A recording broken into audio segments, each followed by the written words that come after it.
এই মুহূর্তে আছি বিমানের ভিতর, যাচ্ছি ঢাকা থেকে মালয়েশিয়ার রাজধানী কুয়ালালামপুর। এটি একটি বাজেট এয়ারলাইন্স, আর এই এয়ারলাইন্সটির নাম হচ্ছে এয়ারএশিয়া.com। এই এয়ারলাইন্সে বিভিন্ন দেশে ভ্রমণ করা যায় সাশ্রয়ী মূল্যে। ঢাকা থেকে মালয়েশিয়ার রাজধানী কুয়ালালামপুর যাওয়ার সম্পূর্ণ প্রসেস এই ভিডিওতে দেখাবো। আমরা আবারও বলছি, আমরা আছি এই মুহূর্তে এয়ারএশিয়া.com বিমানের ভিতর। তো চলুন আমরা ভিডিওটা প্রথম থেকে শুরু করছি। এটা হচ্ছে বাংলাদেশের রাজধানী ঢাকার হজরত শাহজালাল ইন্টারন্যাশনাল এয়ারপোর্টের একদম বাহিরের সাইড। এই হচ্ছে বাহিরের সাইডটা এখন এরকম বর্তমানে, একটু ঘুরে ঘুরে দেখাচ্ছি। তারপর আস্তে আস্তে ভিতর দিকে যাব, সম্পূর্ণ দেখতে পারবেন। এটা হচ্ছে বাহিরের সাইড। আর এখন একটু আমি হচ্ছে বিকালবেলা, এখন একটু রৌদ্র আছে, রৌদ্রের জন্য ঠিকঠাক মতো তাকানো যায় না। এই হচ্ছে আমি। আর এখানে হচ্ছে দুইটা এয়ারপোর্ট, একটা হচ্ছে কিয়া ইন্টারন্যাশনাল। আমি যেহেতু দেশের বাইরে যাচ্ছি তার জন্য যে এখানে লেখা আছে হজরত শাহজালাল ইন্টারন্যাশনাল এয়ারপোর্ট। আর যারা ডোমেস্টিক যাবেন তার পাশে একটা এয়ারপোর্ট আছে ডোমেস্টিক, সেটাতে আপনারা যারা দেশের ভিতরে বিভিন্ন জেলায় যাবেন তারা ওই সাইটে যাবেন আর কি, বাম সাইটে ওইটা। তো আমি যেহেতু দেশের বাইরে যাচ্ছি, অর্থাৎ আমি যাচ্ছি মালয়েশিয়ার রাজধানী কুয়ালালামপুর, তো আমি যাচ্ছি যে ইন্টারন্যাশনাল এয়ারপোর্টের ভিতরে। এই মুহূর্তে চলে আসছি একদম এয়ারপোর্টের সামনের সাইডে। এটা হচ্ছে দোতলা। এই দিক দিয়ে বিভিন্ন গেট আছে, অর্থাৎ 4-5টা গেট আছে। গেট দিয়ে আমরা ভিতরে ঢুকবো। আর এখানে বাহিরি সাইডে অনেক লোকজন বসে থাকে, অর্থাৎ যারা প্রবাসে যাবে, ওয়ার্ক বিষয় যারা মানে কাজ করার জন্য যাবে, তাদেরকে বিদায় দেওয়ার জন্য এখানে প্রচুর লোকজন এসে এই জায়গায় বসে থাকে। আর ঠিক এটার নিচেই অনেক লোকজন বসে থাকে যারা বিদেশ থেকে আসবে তাদেরকে রিসিভ করার জন্য, আর এখানে বসে থাকে তাদেরকে বিদায় দেওয়ার জন্য। অর্থাৎ একজনের সাথে 4-5জন করে আসে, যেহেতু বিভিন্ন গ্রাম থেকে লোকজন আসে, তাদেরকে বিদায় দেওয়ার জন্য এখানে চলে আসে। যাই হোক, আমি এখন ভিতরে ঢুকে যাব। আর এখানে আবারও বলছে 5টা গেট আছে, যে কোনো একটা গেট দিয়ে ভিতরে ঢুকলেই হবে। আমি অলরেডি ভিতরে ঢুকে গেলাম। ভিতরটা হচ্ছে এরকম। আর এখন হচ্ছে আমার কাজ হচ্ছে, প্রথমে আমি নিব হচ্ছে গিয়া বোর্ডিং পাস। বোর্ডিং পাস চালু হয় হচ্ছে বিমান ছাড়ার 3 ঘন্টা আগে। বিমান ছাড়া 3 ঘন্টা আগের থেকে বোর্ডিং পাস দেওয়া স্টার্ট করে। তো আমার প্রথম কাজ হচ্ছে বোর্ডিং পাস নেওয়া। আমার বোর্ডিং এখনও চালু হয় নাই, যেহেতু আমি একটু আগেই আসছি। আর তারপরে যারা কারেন্সি চেঞ্জ করতে চান, অর্থাৎ টাকা দিয়ে ডলার বা যে দেশে যাবেন সেই দেশে টাকা নিতে চান, এখানে কয়েকটা ব্রাঞ্চ আছে, সোনালী ব্যাংকের আছে, তারপরে আরও কী আছে, অর্থাৎ মানি এক্সচেঞ্জ আছে। এখান থেকে 2-3টা মানি এক্সচেঞ্জ আছে, আপনারা এখানে চাইলে টাকা চেঞ্জ করতে পারবেন।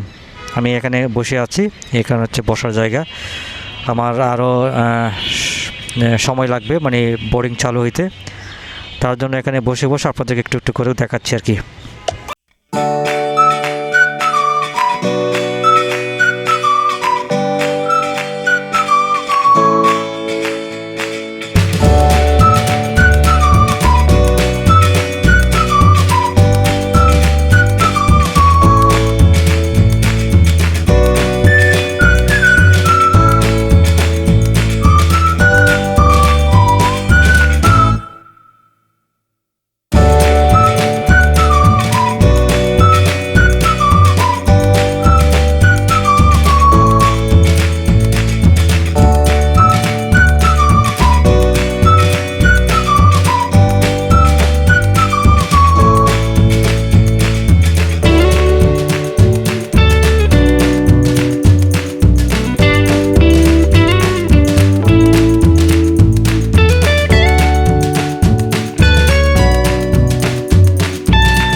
নিব, তারপরে ভিতরে ইমিগ্রেশন করব।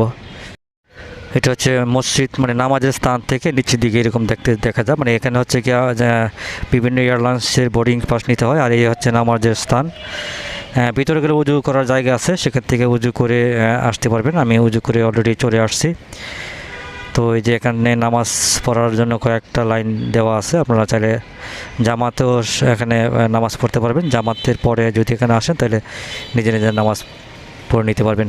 তো আমি নামাজ শেষ করে একটু বসে আছি।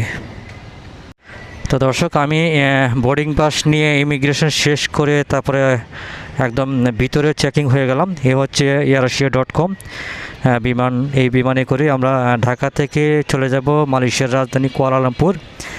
আর ঢাকা থেকে কুয়ালালামপুরের দূরত্ব 4000 কিলোমিটারের মতো। এখানে যেতে সময় লাগে অর্থাৎ 4 ঘন্টার মতো। ঢাকা থেকে কুয়ালালামপুরের বিমানের সময় লাগবে 4 ঘন্টা। তো এখানে যাদেরকে দেখছেন বসা আছে বা আরও যারা আসবে, তো সবাই কিন্তু আমরা এই এয়ারএশিয়া.com বিমানে কিন্তু আমরা যাব মালয়েশিয়ার রাজধানী কুয়ালালামপুর। অর্থাৎ এটা হচ্ছে একদম ফাইনাল চেকিং করে তারপর আমরা এখানে বসি আর কি। তো আরও লোকজন আসবে, আসার পর আমরা বিমানে উঠবো আর কি।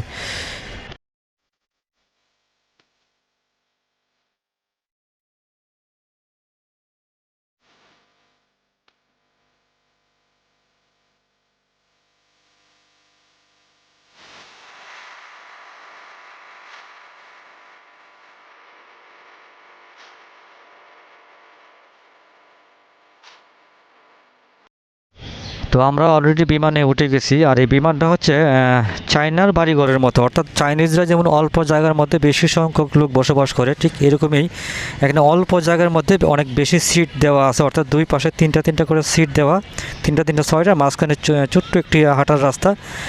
একজন হাঁটলে আরেকজন মানে ওভারটেক করতে পারেন, এরকম অবস্থা আর কি। আর সিটগুলো একদম মানে চাপানো আর কি। আর অর্থাৎ মানে অল্প জায়গার মধ্যে বেশি লোক যাতে বসতে পারে সেইভাবে ব্যবস্থা করা আর কি। যেহেতু এটা এই বিমানে গেলে একটু ভাড়া কম পাওয়া যায়, তার জন্য সবাই অনেকেই এই বিমানে মানে ভাড়া কমের জন্য অনেকেই এই বিমানটা পছন্দ করে।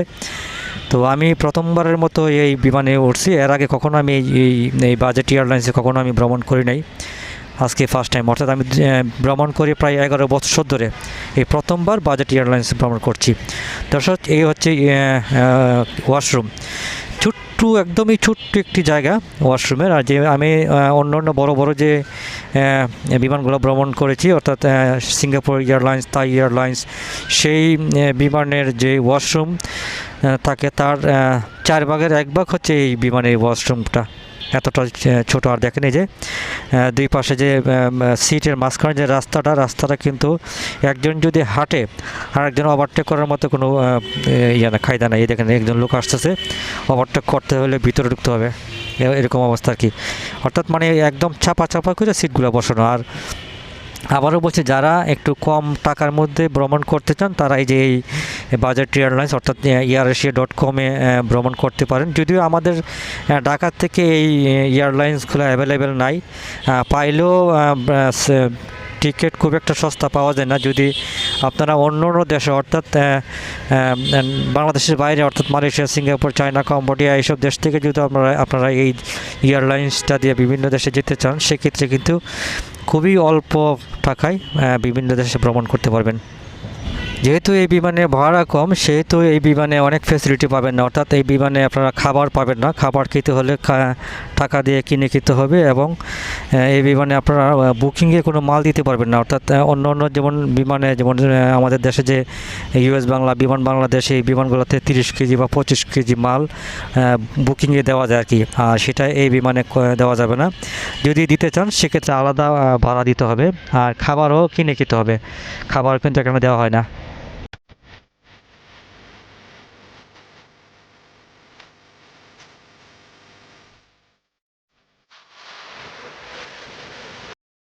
আচ্ছা, আমরা অলরেডি মালয়েশিয়ার রাজধানী কুয়ালালামপুর চলে আসছি। তো এই পর্যায়ে একটু ইনফরমেশন দিয়ে দিই, যারা কুয়ালালামপুর অর্থাৎ মালয়েশিয়া আসতে চান। যেহেতু আমাদের বাংলাদেশি পাসপোর্টের মূল্য খুবই দুর্বল, আর বাংলাদেশিদেরকে মালয়েশিয়ার ইমিগ্রেশনে খুবই মানে কড়াকড়ি অবস্থায় রাখা হয়েছে।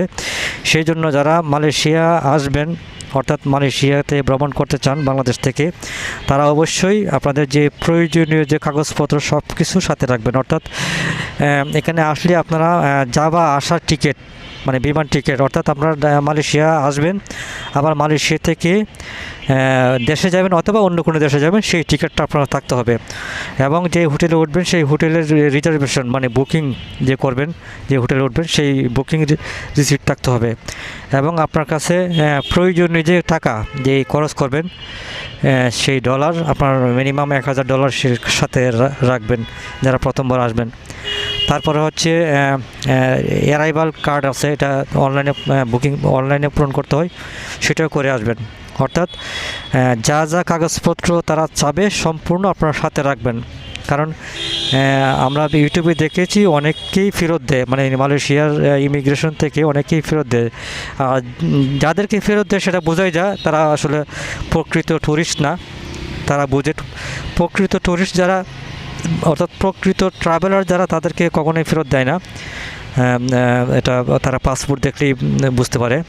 তো যারা প্রকৃত ট্রাভেলার না, ট্রাভেলারের পরিচয় দিয়ে ভ্রমণ করতে চায় তাদেরকে অনেক সময় ইমিগ্রেশন থেকে ফেরত দেওয়া হয় আর কি। যাই হোক, আমি এই মুহূর্তে আসি মালয়েশিয়ার রাজধানী কুয়ালালামপুরে। এটা হচ্ছে কুয়ালালামপুরের এয়ারপোর্ট। আমি ভিডিওটা বেশি বড় করব না, একটু পরে শেষ করে দিব। তো গুরুত্বপূর্ণ ইনফরমেশনগুলো আপনাদেরকে বলে দিলাম। যারা অর্থাৎ মালয়েশিয়া আসতে চান তারা অবশ্যই এই সতর্কগুলো মাথায় রাখবেন। আর মনে রাখবেন এই এরিয়ার মধ্যে সবচাইতে কঠিন ইমিগ্রেশন কিন্তু মালয়েশিয়া, অর্থাৎ থাইল্যান্ড, সিঙ্গাপুর, কম্বোডিয়া, লাওস যেখানে যান তার থেকে বেশি ইমিগ্রেশনের কঠিন হচ্ছে মালয়েশিয়াতে। যেহেতু মালয়েশিয়াতে আমাদের অনেক প্রবাসীরা বসবাস করে, অনেকেই বৈধভাবে বসবাস করে, অনেকে অবৈধভাবে বসবাস করে, তার জন্য হয়তো বা এই কড়াকড়ি ব্যবস্থাটা আর কি। তো সবাই ভালো থাকবেন। ভিডিওটা এখানে শেষ করছি, পরবর্তী ভিডিওর জন্য আমন্ত্রণ রইল। ধন্যবাদ সবাইকে, খুদা হাফেজ।